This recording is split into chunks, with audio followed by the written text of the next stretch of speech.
Olá, começamos mais um programa denominado Marcos de Inovação. É um programa de entrevistas no tema inovação. E hoje nós temos um convidado bastante especial, que é o Eduardo Mário de Camargo Filho, que é especialista em gestão. Eduardo, quais são as suas qualificações acadêmicas e profissionais? Ok. Então, primeiro, boa tarde. Quero agradecer aí o convite. Dizer que é muito importante estar participando dessa discussão aí de inovação, gestão de processos e valor. A minha formação é administração, eu sou mestre nessa área, fiz vários MBAs, me formei com mestrado na área de gestão e marketing, e ao longo da minha carreira como executivo também fui professor aí durante 30 anos de cursos de pós e MBA. Muito bem, fala-se muito em inovação radical. Principalmente as startups pegam muito nesse assunto, de inovação radical. Mas há também a inovação incremental, que pode ocorrer pela melhoria de processos. Você pode falar alguma coisa sobre isso? Sim. Então vamos fazer uma separação aí. É evidente que sempre depende muito de qual é a maturidade da empresa, né? A gente chama que toda organização, se tirasse lá um raio-x, ela teria que mostrar como está o posicionamento dela em termos do que se chama de inflexão estratégica. Ou seja, eu estou numa curva, eu estou subindo com o meu mercado, estou subindo, crescendo e ganhando mercado, ou eu já estou numa curva de saturação. Conforme a diferença, numa curva de saturação, só me resta fazer uma mudança radical e criar um novo ciclo para outra vez começar a crescer e avançar no mercado antes da concorrência. Mas, em paralelo a isso, toda a fase de crescimento até chegar no esgotamento, eu preciso de mudanças no dia a dia que vão tornando melhor, com melhores práticas, com melhores requisitos de entrega de valor para o cliente, onde os processos têm que oferecer isso. Então, eu somaria as duas coisas. Uma organização é feita de mudanças radicais que precisam desmontar o que foi construído até hoje para ter um diferencial em relação à concorrência, mas também preciso de melhoria no dia a dia para ter mais eficiência, menos custo e melhor entrega de valor, com menos utilização de recurso, para que o cliente seja mais feliz rapidamente. As estratégias são importantes, elas levam à competição? Veja, eu diria que as estratégias mostram a unicidade de uma empresa, né? Ou seja, eu posso ter 3 mil pizzarias em São Paulo, mas a pergunta é, qual é a mais competitiva? Todas fazem pizza, todas entregam o mesmo produto, mas com qualidades diferentes, preços diferentes. Então, aí, a estratégia procura, primeiro, criar qual é o segmento de valor, qual é o segmento de mercado e qual é o valor que eu vou entregar para esse mercado. E aí a estratégia define o quê? Qual é meu posicionamento único em relação à concorrência? Como é que eu vou ter uma unicidade? Como é que eu vou fazer escolhas vis-à-vis a concorrência para que eu consiga entregar mais valor para o meu cliente? E esse é o modelo estratégico. Né? Como é que a gente vai se diferenciar? E tanto faz, você pode ter uma empresa que trabalha com baixo preço, na linha de Casas Bahia, na linha de qualquer shopping de departamento de baixo preço, e você pode ter produtos na faixa intermediária ou produtos com alto valor, alto preço, e cada um desses posicionamentos estratégicos definem o que cliente eu vou atender e que processo, como que os processos vão entregar valor para esse cliente. Em síntese, assim, se eu tenho um processo que trabalha com uma estratégia de baixo preço, esse processo tem que buscar mais eficiência, menos custo e ter mais tecnologia para poder ser mais competitivo. Se eu tenho um processo, se eu tenho uma estratégia que é entregar alto valor ao cliente, eu tenho que ter processos de relacionamento mais fortalecidos e às vezes até com custo mais caro. Então, o que você está dizendo é que é possível agregar valor ao cliente melhorando os processos. Sem dúvida. Então vamos fazer a seguinte correlação, né? Eu entendo, mas que um dos principais modelos, não é nada de tão revolucionário, mas ele foi na síntese da forma de ser construída, é o Balance Scorecard. Porque o Balance Scorecard, ele cria enquanto ficava uma briga, o que é mais importante numa empresa? O cliente, que era o cara de marketing, o processo, que era o cara de produção, de produto, ou é finanças, que era o executivo lá que tinha o dinheiro na mão, né? Ou o RH que dizia, não, o mais importante são as pessoas. O Balance Scorecard define o seguinte: primeiro, acionista, qual é o valor que eu tenho que te entregar para você ficar satisfeito com o dinheiro que você colocou na minha mão, na nossa fábrica, na nossa loja, nosso serviço, etc. E qual é o retorno que eu tenho que devolver. A partir do momento que o acionista define esse valor, quanto ele quer de retorno, só tem uma forma de entregar esse valor para o acionista, é tendo clientes satisfeitos. A hora que o cliente está satisfeito, mesmo que seja uma estratégia de baixo preço ou de alto preço, mas o cliente é satisfeito, e é o momento que ele, mais satisfeito, tem mais fidelidade, mais relações e transações com a empresa, mais dinheiro para a empresa, mais dinheiro para o acionista. Então, nós estamos tendo já acionista feliz e cliente também feliz. Mas aí vem o terceiro desafio: como é que a gente deixa o cliente feliz? Porque, na realidade, em tese, a gente não vê nenhum empresário dizer que, não, eu não quero que o meu cliente esteja satisfeito. Porque eu sei que todo cliente tem necessidade, tem desejo, tem expectativa, e eu tenho que satisfazer essa necessidade, expectativa e desejo. E aí, quem é que entrega, então, esse valor para o cliente? São os processos. Então, para que serve um processo numa empresa? O processo serve para entregar valor para o cliente. Quando o cliente recebe esse valor, ele entrega valor para o acionista.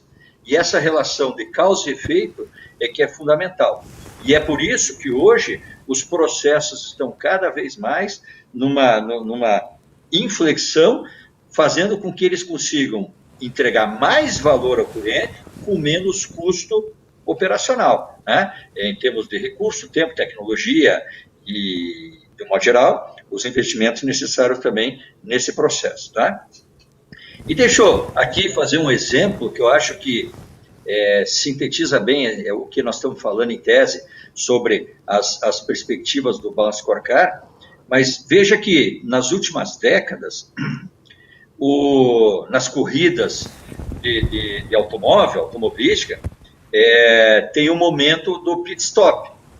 E, na realidade, o momento do pit stop, o que é? Eu tenho que parar meu carro, tenho que ter uma manutenção rápida ali, tenho que ter alguma orientação, etc., e tenho que sair e continuar correndo. Então, veja, há 40 anos atrás, um pit stop, em média, durava 6, 7, conforme a situação, 8 minutos. Inclusive, o motorista descia do carro, tomava água e etc. Né? Muito bem. Veja que quem acompanha a corrida, nos últimos 15 anos, o desafio era chegar em alguns segundos. Então a pergunta é, como é que eu saio de 6 minutos para fazer um pit stop, agora fazendo esse pit stop em alguns segundos? E aí o que acontece? Nos últimos 5 anos, o desafio era fazer em menos de um segundo. Então a grande pergunta que fica é, como é que o mesmo processo, a mesma necessidade de reparar, arrumar e manter um carro que funcione para voltar para a corrida, como é que esse mesmo processo ele pode levar 6 minutos num contexto e ele está sendo agora desafiado a ser em menos de um segundo nesse contexto. Nesse caso, a gente continua falando em pit stop, mas veja, 6 minutos para 1 segundo é uma grande revolução. Foram melhorias que foram feitas ao longo do tempo, cujas melhorias, elas entram... elas entram em todos os processos. Então, a síntese de um pit stop, o que é? Primeiro, evidentemente, é a tecnologia que é utilizada para tirar uma roda, para reabastecer, etc. Mas, além da tecnologia, você tem o alinhamento das pessoas dentro desse processo. Veja que hoje eles ficam até a forma de botar o pé direito e o esquerdo atrás, para a hora que parar tudo acontecer em um segundo, isso é treinado. né? Então, existe tecnologia, existe alinhamento, existe, evidente, muito planejamento dentro de tudo isso, porque eles planejam aquela parada em um segundo, como é que eu faço algo em um segundo, e várias pessoas fazem algo em um segundo, e todas sincronizadas. E esse é o diferente.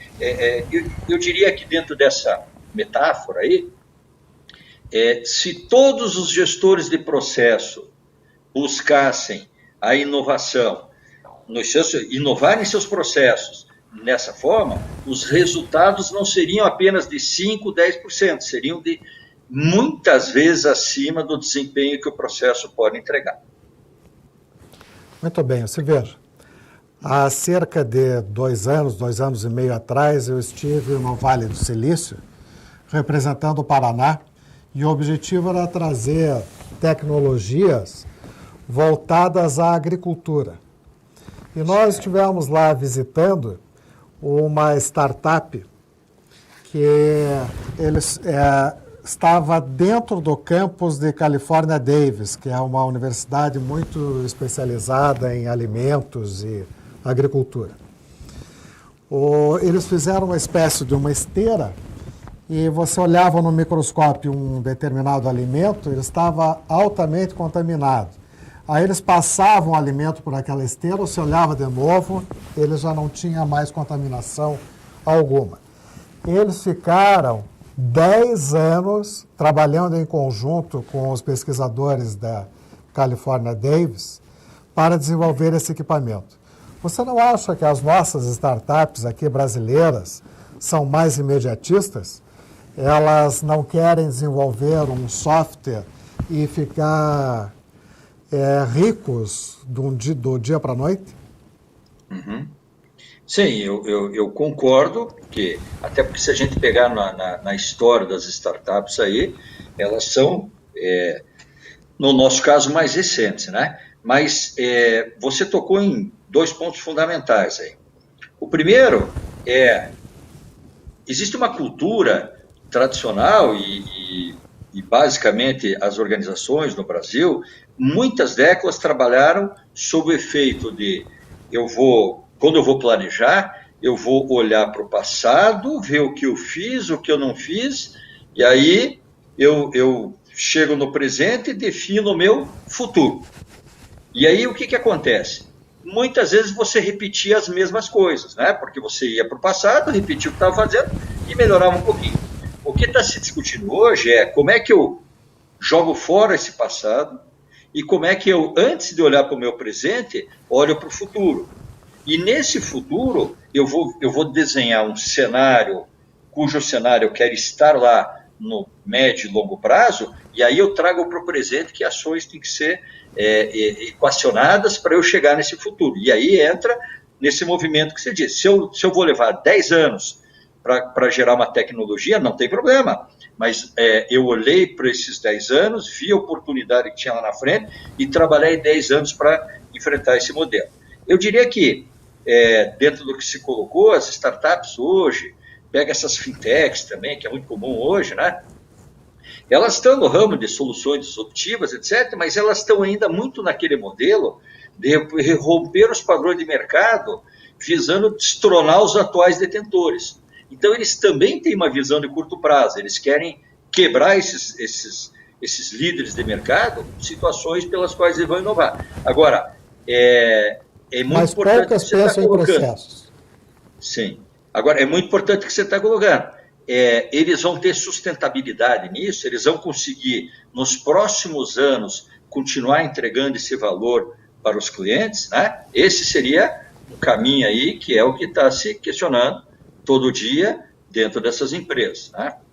Porque, veja, basicamente, o que se tem hoje aí em termos de desafios eu quero ter a minha empresa ágil e flexível, tá ok, as startups elas estão buscando isso, né? Mas a grande questão além de eu entregar algo hoje, eu consigo gerar um novo padrão de relacionamento com meus clientes, e aí, evidentemente, nesse caso, tendo até como pilar a adoção de tecnologias, cujas tecnologias vão continuar me levando mais 10 anos de relacionamento, fidelização e atendendo às necessidades do ciclo de vida do cliente.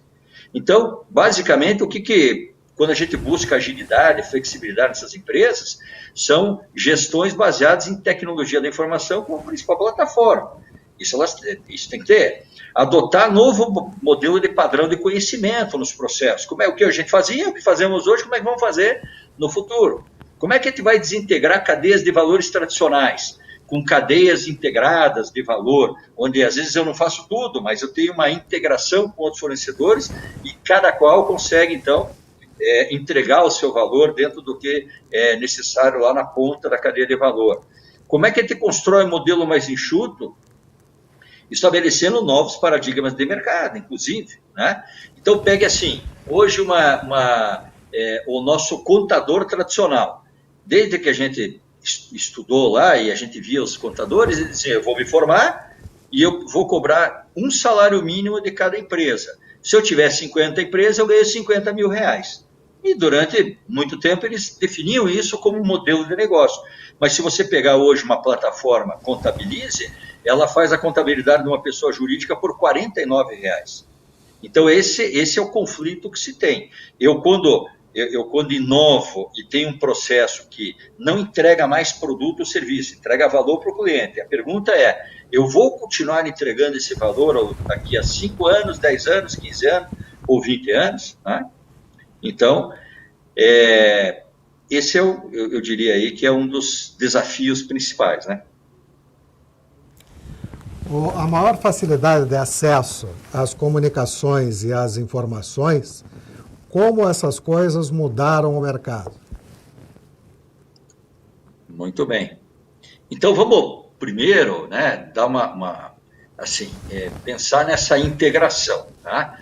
Hoje, essa integração, ela vem da comunicação com informação, e nós estamos falando aqui em situações que estão nos ajudando bastante. Por exemplo, nós não tínhamos há alguns anos o Big Data, inteligência artificial, não tínhamos internet das coisas, biotecnologia, né? Pega hoje aí os veículos autônomos, o 3D, 5D, e principalmente agora, o que eu entendo que vai ser somado a todas essas tecnologias que eu falei, é o 5G. E o 5G ele vem não é para entregar algo melhor do que o 4G, ele vem para criar um novo modelo de negócio nas organizações. E aí a pergunta é assim, Japão, China, Coreia, todos já estão, Estados Unidos, avançando forte, inclusive vocês têm acompanhado a briga que eles têm em cima do 5G, porque eles sabem que quem dominar o 5G vai dominar mercado, vai dominar tecnologia, vai entregar mais valor para o cliente. Então eu diria que essa convergência de todas essas tecnologias, eles vão adotar novo conceito aos negócios, vão criar uma ruptura total e vão fazer com que nossos processos se ajustem a isso, né? Então, por exemplo, antes, eu também tinha, há 30, 20, 40 anos atrás, aquele dono de mercearia que ele tentava, através ele tinha lá, ao invés de ele ter um CRM, ele tinha a caderneta de registro mensal, onde ele dizia que o Marcos compra tudo isso todo mês, e o sabão isso, o café esse, etc., e ele ligava para o cliente. Então o processo dele funcionava, porque na época nem telefone direito funcionava. Mas veja, hoje, quando a gente vai discutir como é que eu vou ter uma gestão do relacionamento com o meu cliente, eu tenho que usar essas tecnologias. E a pergunta é, os processos já estão adotando todas essas tecnologias que permitem com que ele aumente substancialmente a performance e o seu desempenho? Esse é o grande desafio. Como é que eu aproveito a revolução digital para fazer a revolução no meu processo? Você acha que isso vale somente para as grandes empresas ou também para as pequenas e médias? Não, eu acho que isso vale para todas as empresas, né? Para todas as empresas. E cada qual vai se adaptar ali com o seu orçamento, com a sua necessidade e com a sua briga também em relação à concorrência, tá? Mas eu diria assim, qualquer empresa, pequena, média e grande... Aliás, vamos pensar o seguinte, de quantos por cento das empresas grandes nós estamos falando? É a minoria, porque no Brasil hoje, em outros países, que estão disputando esse contexto mais internacional, a grande quantidade são pequenas e médias empresas. E eu acho que são essas que tem que pensar e ter. Primeiro, se eu sou uma pequena ou média empresa, como é que eu tenho uma oferta co-criativa? Como é que eu consigo... eu sou aquela empresa que eu digo, eu tenho esse produto e vou vender esse produto na minha prateleira, ou eu vou criar com o meu cliente, qual é a tua necessidade, expectativa, desejo, vamos criar esse produto ou serviço, esse é o valor que eu estou te entregando, e aí eu vou fazer uma oferta co-criativa.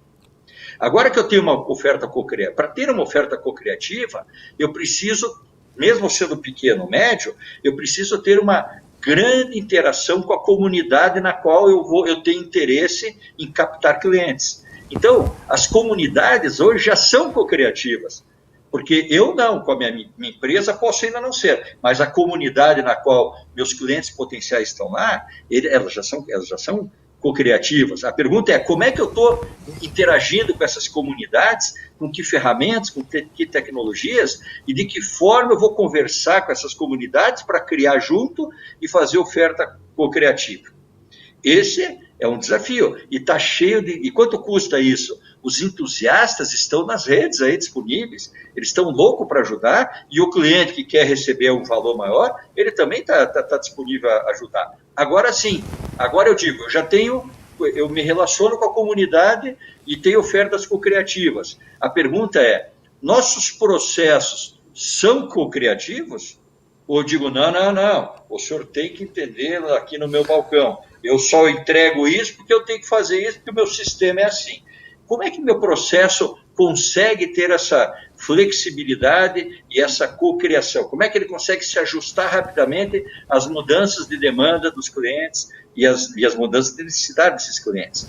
Né? E, por fim, só para completar o desafio das pequenas, médias e grandes empresas, oferta cocriativa, relacionamento com as comunidades, processos cocriativos, e o quarto desafio é, eu tenho que ter empregados cocriativos. Eu tenho que ter empregados, porque são os empregados que trabalham nos processos. E quando eu coloco esses empregados nos processos, para o processo ser criativo, o empregado tem que ser criativo. Ele tem que ser co-criativo. Ele tem que estar disposto a ir falar com o mercado lá fora, entender e revolucionar o processo. Veja que todo o processo começa com aquela velha perguntinha. Qual é o teu requisito das partes interessadas? Então, se eu vou desenhar um processo, eu tenho requisito de partes interessadas. E o que é o requisito de partes interessadas? É quando a gente começa a fazer um mapeamento sobre quais são as necessidades, desejos e expectativas do meu cliente. Agora que eu entendi a necessidade, expectativa e desejo, eu volto para o meu processo, e evidentemente com as funções de planejamento, marketing, gestão, etc., eu vou definir quais requisitos eu tenho que ter, em que patamar de qualidade, para que eu consiga entregar a satisfação para os meus clientes, para que eu consiga entregar aquela necessidade de requisito. E a outra questão é, quais são os patamares de comparação que eu tenho hoje? Eu consigo me comparar hoje com os meus concorrentes e saber onde é que eu tenho que melhorar e de que forma eu tenho que melhorar? Esse seria aí, eu entendo que é um desafio para qualquer organização, qualquer tamanho. Bom, essas são as estratégias. Você pode dar exemplos de processos que foram alterados por causa das estratégias? Sim. Então vamos pegar, por exemplo, uma questão já bem conhecida. Todos os nossos ouvintes aí podem, quando chegam num shopping, encontram, por exemplo, a loja Zara.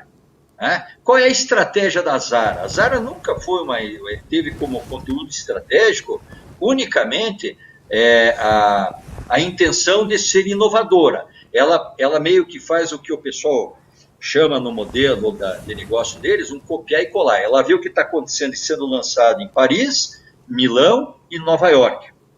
Mas a estratégia dela é colocar nessa tendência da moda, do que está sendo realizado em Paris, Milão ou Nova York, ela tem como estratégia disponibilizar para os seus clientes em 15 dias em todas as vitrines de todas as lojas do mundo. E agora eu pergunto assim, se a gente trabalhasse na Zara, nós teríamos que ir recebendo uma tendência nova, como é que nossos processos vão colocar esses produtos em alguns dias disponível na loja. Né?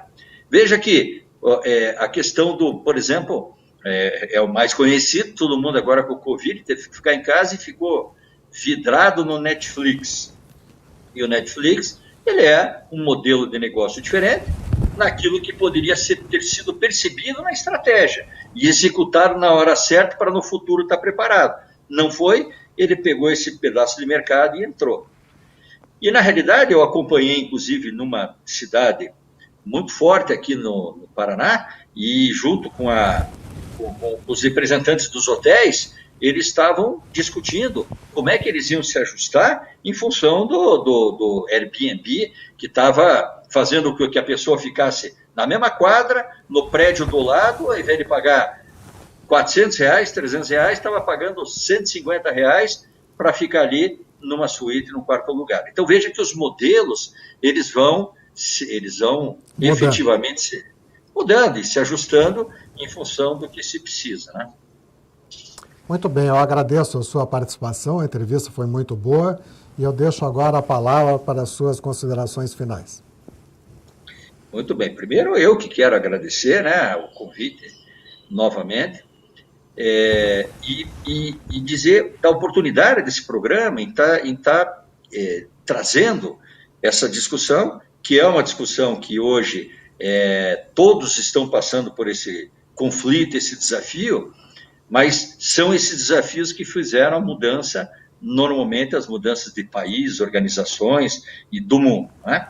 Então, eu diria que se a gente conseguir conciliar tecnologia com relacionamento, porque tecnologia não é algo que eu esqueço o relacionamento. Se a convergência for tecnologia com revolução digital e, junto com isso, um bom relacionamento, cujo relacionamento eu consiga escutar o cliente, entender quem ele por que ele compra o meu produto, quando ele compra o meu produto, como é que ele usa esse meu produto em casa, produto, serviço, né? De que forma ele percebe esse cliente. Então, esse meu produto. Como trabalhar com os dois desafios? A questão da tecnologia e a questão do toque no coração do cliente, que é a partir aí do relacionamento. Muito bem, obrigado novamente. Agradeço também ao Ninter pela oportunidade de fazer esse programa. Obrigado.